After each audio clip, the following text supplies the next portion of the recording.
already know who it is, man. It's your boy Poorboy sending a poll, don't stand for Poe. Now, by the looks of the title, we got more NBA 2K24 official news. If you haven't checked out my most recent video, I advise you to go check it out. I'd appreciate it if you go check it out. Leave a like, drop a comment. In my most recent video, we talked about all the new badges in NBA 2K24. So we got new playmaking badges, new scoring badges, new defensive badges. So I advise you to go check that video out. In this video, we're going to be talking about badge level progression and performance multipliers. So let's jump right into it. 2K is giving us the option this year when we first jump into the My Player Builder to obviously let us create our own My Player, or they're giving us the option to start a My Player off of NBA players template. So pretty much giving us the option to just make a build based off of another NBA player's attributes and badges. So let me know how you guys feel about that down low in the comment section. Now, so there are new changes to the My Player Builder and how badge level progression works. If you did not know, Takeover, they did it in a recent courtside report. Takeover is no longer a part of the My Player Builder. You pretty much have all access to takeovers in the middle of a game. So pretty much based off of what your build is most skillful at, you will want to go with one of those takeovers in the middle of the game. But hey, if you want to choose a rebounding takeover in the middle of the game, go for it. But if your rebounding is mad low, it's not going to give you a mad boost to where it's just going to make you a snagger or a horse. It's going to give you a cool little small significant boost to your rebounding stats. But you know, the option is there to choose pretty much any takeover in the game, but obviously choosing the takeover that you profess in the most is the most smart option. So let me know how you guys feel about that down low in the comments. Badge tiers were split up into letter grades. We got S tier, we got A tier, we got B tier, and we got C tier. And again, it will be determined, badge tiers will be determined by your player's height. Badge points is gone, so there is no more badge points. You gain, if you did not play NBA 2K18, the way to grind your badges on NBA 2K18 pretty much was to do what your badge was. So if you need a limitless range and you didn't have limitless range, you pretty much had to make a certain amount of limitless range shots to get that badge. And so for any other badge, like if you're trying to get dimer, you need a certain amount of assists to get dimer. If you was trying to get rebound chaser, certain amount of rebounds to get rebound chaser. Now here's the trick to it though.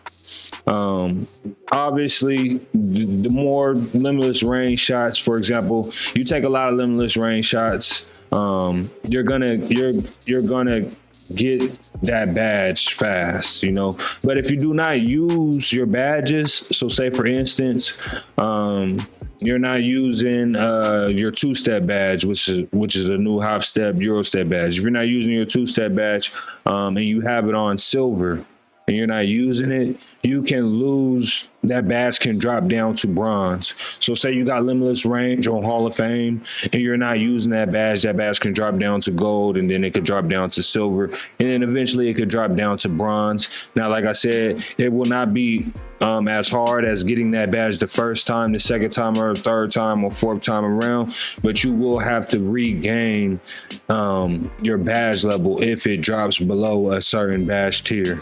Let me know how you guys feel about that down low in the comments. I'm kind of iffy about that because Mike Wang also said he was in a Twitter space earlier today. It is officially confirmed there was multiple creators in that Twitter space, and he confirmed that it will be harder to gain your badges on the twos, as well as the question is in the air. If you play a lot of twos, obviously we know if you're real good at twos and you rarely give the ball up, you play no defense.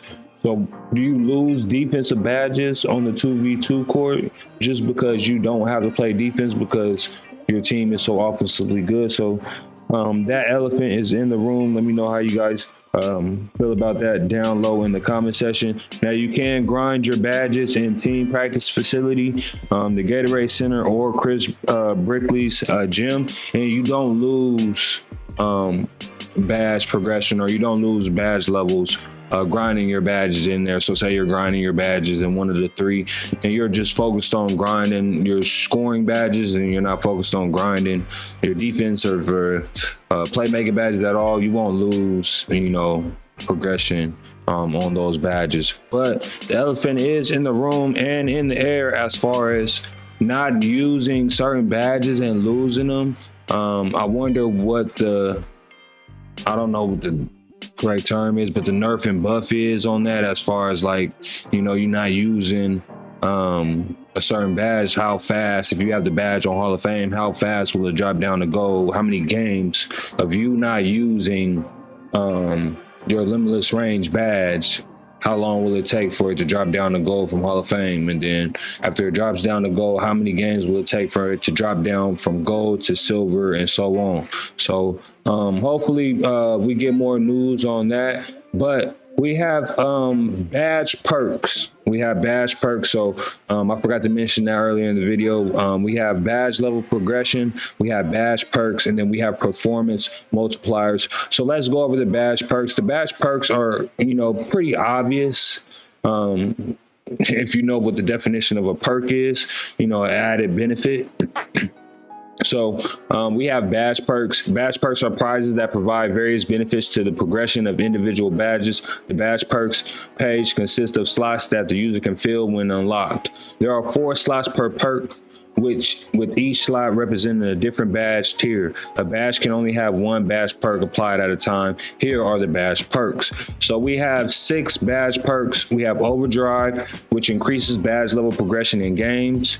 We have Immunity, which slows down badge progression. Regression, not progression, slows down badge level regression in games, which means, like I just said, if you do not use a certain badge over time, you will lose badge levels. So if you have immunity on that badge, you will not, it will slow down the regression of you losing that badge. So as you can see in the screenshot, there's 4 badges laced up with immunity, which is 2-step, open looks, ankle braces, and limitless range. We just went over overdrive. You have 4 badges, like it says in each category. You have fast twitch, bunny, catch and shoot, and giant slayer in the overdrive slots. And then so we have another perk called drill savant, increases badge level progression in team practice facility. So another 4 badges, you have Master, Pro Touch, Green Machine, and Blinders in this screenshot under Drill Savant.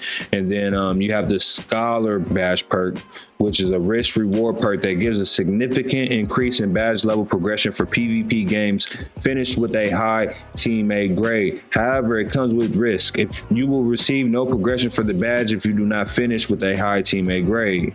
This is a rotational season prize. So that is a good perk to use. If you know you're going to win a lot of games, you might want to throw that perk on one of your badges to get one of your badges quickly. If you do lose the game, you get no badge progression. I think everybody would throw that on.